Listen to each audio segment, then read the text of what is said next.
Hello friends, welcome to Hindi व्याकरण पाठशाला।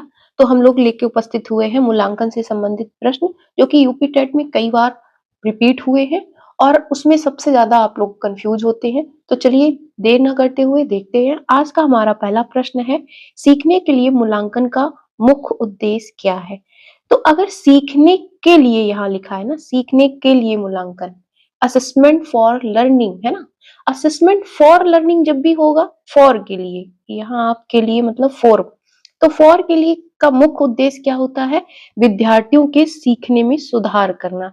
विद्यार्थियों की ग्रेड देना नहीं, सीखने की प्रक्रिया में सुधार करना। बिल्कुल बी ऑप्शन आपका सही हो जाएगा। इसमें शिक्षक क्या करता है? लगातार छात्रों की प्रगति को देखते हैं और उसी के आधार पर उन्हें फीडबैक देते हैं, उनका मार्गदर्शन कर देते हैं, है ना। जिससे क्या होता है कि छात्र अपनी कमजोरियों को समझकर और उसको बेहतर करके सीख सकते हैं। नेक्स्ट प्रश्न पर चलेंगे। सीखने का मूल्यांकन सामान्यता कब किया जाता है? अभी मैंने आपको के लिए बताया, के लिए मतलब फॉर के लिए, है ना। अब आपको का, ऑफ, असेसमेंट ऑफ लर्निंग, इसका मतलब होता है ऑफ, है ना। तो assessment of learning, assessment for learning, इनमें ही आप लोग ज्यादा कंफ्यूज होते हैं। तो चलिए देखते हैं इसका सही आंसर क्या होगा। ये समानता कब किया जाता है? तो सीखने का मूल्यांकन जो होता है वो शिक्षण के अंत में होता है। ठीक है, सी ऑप्शन आपका सही हो जाएगा। क्यों? क्योंकि शिक्षण प्रक्रिया जब समाप्त हो जाती है उसके बाद किया जाता है, इसलिए ताकि जो छात्र हैं उन्होंने पूरे पाठ्यक्रम या यूनिट को कितना सीखा है ना, कितना बेहतर कर पा रहे हैं, उसको जानने के लिए जो है इसका मूल्यांकन किया जाता है। फॉर एग्जाम्पल बोर्ड एग्जाम, है ना, वार्षिक परीक्षा। तो क्या हो जाएगा? सी ऑप्शन आपका राइट हो जाएगा। नेक्स्ट प्रश्न पर चलेंगे। सतत एवं व्यापक मूल्यांकन का मुख्य प्रमुख उद्देश्य क्या है? काफी अच्छा प्रश्न है और सीटेट में भी ये कई बार पूछा गया है। इसका उद्देश्य की अगर हम बात करें तो ये केवल शैक्षणिक ज्ञान को का मूल्यांकन नहीं है, बल्कि पूरे जैसे विद्यार्थी के बौद्धिक, सामाजिक, भावनात्मक, शारीरिक विकास का भी मूल्यांकन करता है। मतलब हम कह सकते हैं कि सर्वांगीण विकास पर आधारित प्रणाली जो है वो माना जाता है। किस पर? सर्वांगीण विकास पर। तो कहाँ लिखा है? सी ऑप्शन में देखो लिखा है, विद्यार्थियों के सर्वांगीण विकास का आकलन। सी ऑप्शन आपका सही हो जाएगा। नेक्स्ट प्रश्न पर चलेंगे। निम्न में से कौन सा सीसीई का घटक नहीं है? मतलब सतत व्यापक मूल्यांकन का घटक नहीं है। तो ये हो जाएगा आपका कौन सा? सह शैक्षणिक क्षेत्र नहीं, शैक्षणिक क्षेत्र नहीं, भावनात्मक क्षेत्र ये भी नहीं। ये हो जाएगा केवल वार्षिक परीक्षा। बिल्कुल डी ऑप्शन आपका सही हो जाएगा, क्योंकि यहाँ नहीं पूछा है तो उसके अकॉर्डिंग ये आंसर सही हो जाएगा। सीसी केवल वार्षिक परीक्षा पर आधारित नहीं होता है, इसमें क्या होता है? शैक्षणिक भी होता है क्षेत्र, भावात्मक भी होता है और सह शैक्षणिक भी होता है ना। इन सभी का मूल्यांकन किया जाता है। तो हम ये केवल नहीं कह सकते हैं कि केवल वार्षिक परीक्षा का ये जो है घटक नहीं है। नेक्स्ट प्रश्न पर चलेंगे।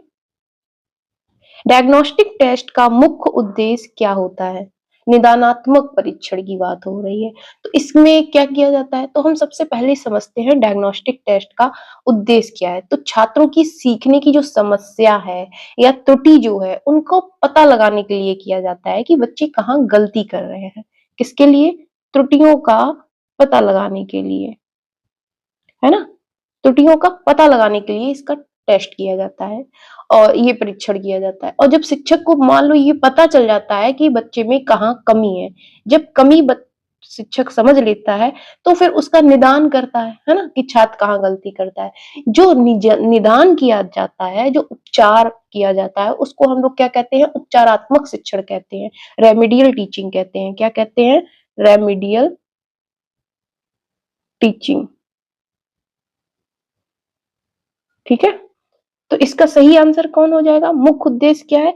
त्रुटियों और कठिनाइयों की पहचान करना। बी ऑप्शन आपका राइट हो जाएगा। नेक्स्ट प्रश्न पर चलेंगे। निम्न में से कौन सा सीखने के लिए मूल्यांकन का उदाहरण है? अभी मैंने आपको बताया था कि सीखने के लिए मूल्यांकन का किस तरीके से वर्क करता है ना। असेसमेंट फॉर लर्निंग किस तरीके से वर्क करता है। तो मैं आपको बताऊं कि आप खुद इसका आंसर सही बता पाएंगे जब मैं आपको थोड़ा समझाऊंगी। कक्षा में जैसे शिक्षक है और वो छात्रों को अगर तुरंत फीडबैक देना, प्रश्न पूछना, गतिविधि करवाना, ये सभी किसके अंतर्गत आएंगे? तो अगर वो ये सब उस मतलब सीखने की प्रक्रिया को सुधार करने के लिए ही तो किया जा रहा है, गतिविधि कराई जा रही है, प्रश्न पूछे जा रहे हैं, फीडबैक दिया जा रहा है छात्रों को, तो मतलब सीखने में सुधार करने के लिए। और सीखने में सुधार कहाँ होता है? असेसमेंट फॉर लर्निंग में होता है। तो यहाँ पे कौन सा सही हो जाएगा? जब मैंने फीडबैक की बात कही होगी तो आपको आपका आंसर मिल जाएगा। फीडबैक देखिए यहाँ लिखा है, सी ऑप्शन आपका सही हो जाएगा, है ना? इसका उद्देश्य ही होता है सीखने को बेहतर बनाना। नेक्स्ट प्रश्न पर चलेंगे। सीसीई में सतत शब्द का अर्थ क्या है? वर्ष में एक बार सतत शब्द का अर्थ नहीं हो सकता है, केवल अंतिम परीक्षा भी नहीं हो सकता है। नियमित और निरंतर जो मूल्यांकन होता है वही जो है आपका सतत का अर्थ होता है सीसीई के अंतर्गत। अगर हम बात करें सीसीई में सी क्या है, तो ये मतलब व्यापक शब्द का अर्थ क्या है? तो इसका अर्थ सतत शब्द का अर्थ क्या है? तो इसका अर्थ होता है मूल्यांकन लगातार और नियमित रूप से किया जाना, है ना? निरंतर, सतत मतलब निरंतर किया जाना। और केवल वर्ष के अंत में नहीं बल्कि पूरे शिक्षण काल में बार बार किया जाना। कैसे? बार बार, रिपीट एंड रिपीट। नेक्स्ट प्रश्न पर चलेंगे। व्यापक शब्द का अर्थ सीसीई में क्या है? अभी मैंने आपको सतत का बताया, अब हम आपको व्यापक का बताएंगे। व्यापक अर्थ की बात करें तो व्यापक शब्द के अर्थ होता है छात्रों के सभी पहलुओं का मूल्यांकन किया जाना, या हम कह सकते हैं सर्वांगीण विकास, है ना? व्यापक से आप क्या समझते हैं? सभी पहलुओं का मूल्यांकन करना, और सभी पहलुओं का मतलब सभी क्षेत्रों का मूल्यांकन, तो क्या हो जाएगा? सी ऑप्शन आपका सही हो जाएगा। जैसे बौद्धिक विकास, सामाजिक, खेल, कला, है ना, भावात्मक, ये सभी उसके अंतर्गत इंक्लूड होते हैं। नेक्स्ट प्रश्न पर चलेंगे। निम्न में से कौन सा फॉर्मेटिव असेसमेंट का फॉर्मेटिव मूल्यांकन का उदाहरण है? तो इसका सही आंसर हो जाएगा, फॉर्मेटिव शो को हम हिंदी में बोलते हैं रचनात्मक मूल्यांकन। और रचनात्मक मूल्यांकन का उदाहरण क्या होगा, हम वो आज क्लियर करते हैं, क्योंकि इसमें और योगात्मक मूल्यांकन में भी कंफ्यूजन होता है ना? तो फॉर्मेटिव मूल्यांकन जो होता है वो सीखने के दौरान होता है, मतलब सीखने की प्रक्रिया के दौरान। कब होता है? सीखने की प्रक्रिया के समय, है ना? और इस क्यों किया जाता है? छात्रों की प्रगति का पता करने के लिए, प्रगति को पता करने के लिए ये मूल्यांकन जो है किया जाता है ना? तो जैसे कि इसके अंतर्गत कौन-कौन से उदाहरण होते हैं? अगर हम उदाहरण की बात करें तो इसके अंतर्गत अब आप सीखने के दौरान कौन-कौन से होता है, क्या-क्या होता है? तो गतिविधि होती है ना? गतिविधि कराई जाती है ना? और क्या होता है? असाइनमेंट दिया जाता है, क्विज होती है ना? यूनिट टेस्ट होता है। तो ये आपका बी ऑप्शन सही हो जाएगा कि जो सीखने की प्रक्रिया के दौरान होते हैं। बाकी आप जो एग्जाम्पल देख रहे हैं ए, सी और डी, ये जो है ये प्रक्रिया के समाप्त होने पर है, सीखने की प्रक्रिया के समाप्त होने पर, दौरान नहीं है। ठीक है, नेक्स्ट प्रश्न पर चलेंगे।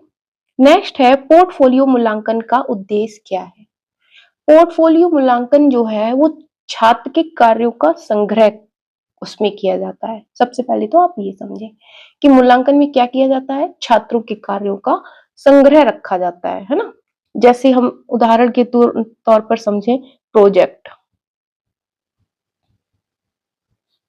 और चित्र, कोई भी उसने कलाकारी की है अगर, गतिविधि, मतलब हम कह सकते हैं छात्र जो कुछ भी करता है उसका जो संग्रहण है, उसका जो इसकी जो प्रगति है उसका रिकॉर्ड रखा जाता है। तो कौन सा आंसर सही हो जाएगा? बी ऑप्शन आपका सही हो जाएगा। नेक्स्ट प्रश्न पर चलेंगे। सीसीई की अवधारणा मुख्य रूप से किस पर आधारित है? तो ये अवधारणा जो है इसका आधार होता है शिक्षा, मतलब अगर हम ये बात करें कि यह है कि शिक्षा का उद्देश्य जो होता है वो परीक्षा में केवल अंक लाना नहीं होता है, ग्रेड लाना नहीं होता है ना? बल्कि छात्र का समग्र विकास करना होता है। क्या होता है? समग्र विकास, है ना? समग्र विकास जो है वो उद्देश्य ही होता है शिक्षा का, और इसमें मानसिक, सामाजिक, भावनात्मक विकास भी शामिल होता है। तो हम कह सकते हैं समग्र विकास, बी ऑप्शन आपका सही हो जाएगा। नेक्स्ट प्रश्न पर चलेंगे। फॉर्मेटिव मूल्यांकन का उपयोग मुख्यतः किसके लिए किया जाता है? अभी तो था कि कब किया जाता है, अब है कि किसके लिए किया जाता है। देखो, फॉर्मेटिव मूल्यांकन का मुख्य उद्देश्य यही है कि छात्र कैसे सीख रहे हैं, कहाँ समस्या है, मतलब शिक्षण विधि में सुधार किया जा सके, उसके लिए होता है फॉर्मेटिव असेसमेंट। अब हम इसकी बात करें कि किसके लिए किया जाता है, तो सीखने की प्रक्रिया को सुधारने के लिए किया जा सकता है। हम बोल सकते हैं असेसमेंट फॉर लर्निंग और फॉर्मेटिव असेसमेंट दोनों सेम है। ठीक है, नेक्स्ट प्रश्न पर चलेंगे। समेटिव मूल्यांकन का उद्देश्य क्या है? अब आपका आ गया समेटिव मूल्यांकन। तो इसका उद्देश्य क्या है? इसका उद्देश्य जो है, मतलब शिक्षण प्रक्रिया के पहले तो ये अंत में किया जाता है। कब किया जाता है? शिक्षण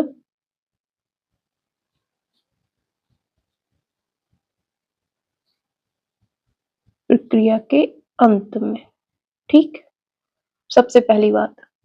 और क्यों किया जाता है? अगर उद्देश्य की बात करें तो यह पता लगाने के लिए कि छात्र का पाठ्यक्रम उसको कितना समझा है, उसने कितना उसको समझ आया है, या उसने पूरे साल कितनी तैयारी की है, इसके लिए होता है।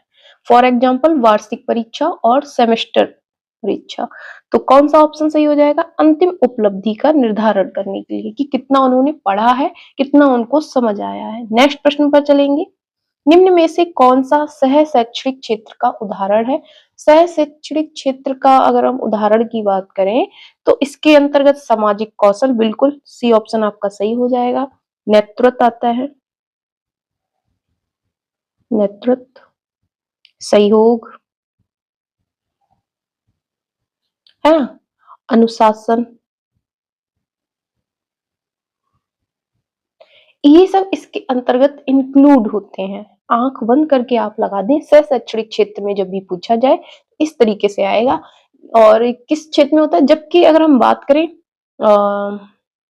गणित या भाषा या विज्ञान की, तो वो शैक्षणिक क्षेत्र है, सह शैक्षणिक क्षेत्र नहीं है। ठीक है, नेक्स्ट प्रश्न पर चलेंगे। सीसीई में किस प्रकार के मूल्यांकन को अधिक महत्व दिया जाता है? तो इसमें आपके दो प्रकार के मूल्यांकन का उपयोग किया जाता है। कौन? एक तो आपका होता है फॉर्मेटिव और एक होता है समेटिव मूल्यांकन। तो अगर हम बात करें इसके अंतर्गत, तो फॉर्मेटिव में फॉर को यहाँ से फॉर ले लो और समेटिव में यहाँ पे ऑफ ले लो। ठीक है, इस तरीके से आप अच्छे तरीके से और बेहतर तरीके से सीख पाएंगे। मतलब सीखने के लिए मूल्यांकन और सीखने का मूल्यांकन। ठीक है, किस तरीके? ये होता है आपका फॉर्मेटिव की अगर हम बात करें तो ये आपका होता है सीखने के दौरान। ठीक, मतलब उसमें सुधार किया जा सके। और ये आपका होता है सीखने के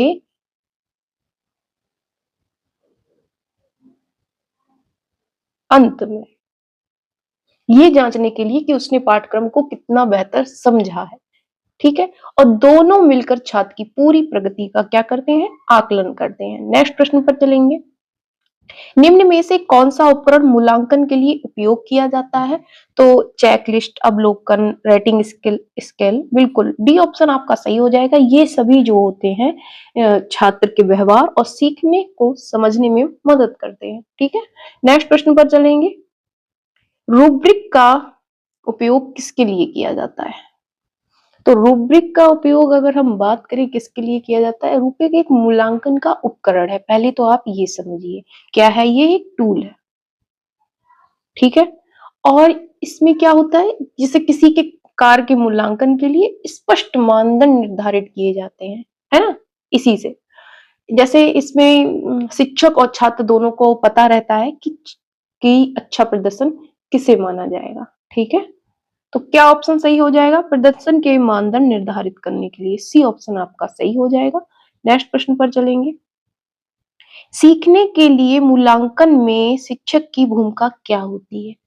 के लिए आ गया, फॉर आ गया, और फॉर में क्या होती है? फीडबैक देते हैं, सुधार करने के लिए मार्गदर्शन और फीडबैक दिया जाता है ना। केवल परीक्षा तो है नहीं इसका।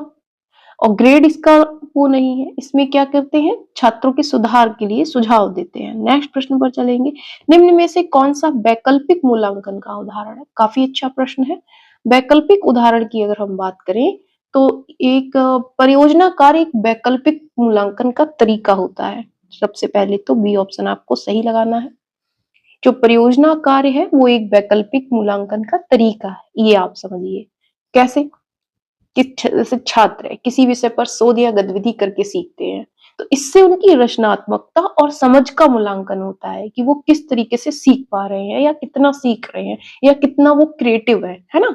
नेक्स्ट प्रश्न पर चलेंगे, सीसीई में किस प्रकार की गतिविधियां शामिल होती हैं? तो इसमें ये सभी शामिल होते हैं, डी ऑप्शन आपका सही हो जाएगा, क्योंकि छात्र के विभिन्न कौशल जो है विभिन्न कौशलों का विकास होता है। नेक्स्ट प्रश्न पर चलेंगे, सीखने के लिए मूल्यांकन के किस सिद्धांत पर आधारित है? अभी मैंने आपको बताया, तो ये आपका हो जाएगा रचनावाद पर आधारित, बी ऑप्शन आपका सही हो जाएगा। इस सिद्धांत के अनुसार छात्र स्वयं अनुभव करते हैं, गतिविधि के माध्यम से ज्ञान का निर्माण करते हैं, बस उनको फीडबैक दिया जाता है, उनका मार्गदर्शन किया जाता है। नेक्स्ट प्रश्न पर चलेंगे, सीसीई प्रणाली किस शिक्षा नीति कानून के बाद लागू हुई? तो ये आपकी आरटी एक्ट 2009 के द्वारा लागू हुई थी, ए ऑप्शन आपका सही हो जाएगा। राइट टू एजुकेशन एक्ट 2009 लागू होने के बाद ही विद्यालयों में सीसीई प्रणाली को अधिक महत्व दिया गया था, ठीक है। और इसका उद्देश्य क्या था? तो इसका उद्देश्य था छात्रों पर परीक्षा का दबाव कम करना और सीखने की प्रक्रिया को बेहतर बनाना। नेक्स्ट प्रश्न पर चलेंगे, नेक्स्ट है सीखने का प्रमुख कार्य क्या है? ओ सॉरी, मूल्यांकन का प्रमुख कार्य क्या है? तो मूल्यांकन का कार्य क्या है? मतलब हम क्यों किसी का मूल्यांकन करते हैं? टेस्ट क्यों होता है? किसी का परीक्षण करने का क्या मतलब है? यही ना कि उसने कितना सीखा है, क्या सीखा है, कहाँ सुधार की आवश्यकता है। इससे क्या होता है? इससे जो शिक्षण प्रक्रिया है वो बेहतर बनाई जा सकती है। कहते हैं ना, प्रैक्टिस मेक मोर परफेक्ट, है ना। तो बहुत ज्यादा से ज्यादा अभ्यास करिए ताकि आप जो प्रश्नों के साथ हैं वो आपको कोई भी प्रश्न ऐसा ना लगे यूपी टेट में एग्जाम के टाइम पे कि ये प्रश्न मैंने पढ़ा नहीं है, ये कहाँ से पूछ दिया है। तो उसके लिए क्या करना है? आपको प्रैक्टिस करनी है। और यहाँ भी बात क्या हो रही है? सीखने की प्रकृति को पता लगाने के लिए जो है वो टेस्ट लिया जाता है। नेक्स्ट प्रश्न पर चलेंगे। नेक्स्ट है हमारा, निम्नलिखित में से कौन सा मूल्यांकन का प्रकार नहीं है? तो अगर हम बात करें फॉर्मेटिव, असेसमेटिव, समेटिव और डायग्नोस्टिक, बिल्कुल है। काल्पनिक कोई नहीं है, ठीक है। तो डी ऑप्शन आपका सही हो जाएगा। डायग्नोस्टिक, फॉर्मेटिव, समेटिव, ये सभी क्या है? ये सभी वास्तविक मूल्यांकन के प्रकार हैं। लेकिन जो काल्पनिक मूल्यांकन है वो शिक्षा शास्त्र में मान्य प्रकार नहीं है, ठीक है। नेक्स्ट प्रश्न पर चलेंगे, रेटिंग स्केल का उपयोग किसके लिए किया जाता है? रेटिंग स्केल का प्रयोग जो है वो उन व्यवहारों को मापने के लिए किया जाता है जिन्हें सीधे अंक में नहीं मापा जा सकता। जैसे मतलब हम उनको ग्रेड नहीं दे सकते, जैसे नेतृत्व, सहयोग, क्या सहयोग, है ना। अब सहयोग की भावना को आप रेट कर सकते हैं। अनुशासन, नेतृत्व, तो इस तरीके के व्यवहारों को मापने के लिए किया जाता है। तो कौन सा सही हो जाएगा? गुणात्मक व्यवहार का आकलन, ठीक है। नेक्स्ट प्रश्न पर चलेंगे, सीसीई में शिक्षा विद्यार्थी की किस प्रकार की प्रगति देखी जाती है? तो इसके अंतर्गत हम बताएं आपको तो दोनों ही शैक्षणिक और सह शैक्षणिक दोनों ही देखी जाती है। सी ऑप्शन आपका सही हो जाएगा। क्यों? दोनों का मूल्यांकन किया जाता है। शैक्षणिक क्या है? पढ़ाई है। पहले तो आपको बता दें, जो शैक्षणिक है वो आपकी पढ़ाई है, मतलब आपने कितना पढ़ा है ना, किस तरीके से पढ़ा। सह शैक्षणिक की बात करें तो इसके अंदर आपका व्यवहार, कला,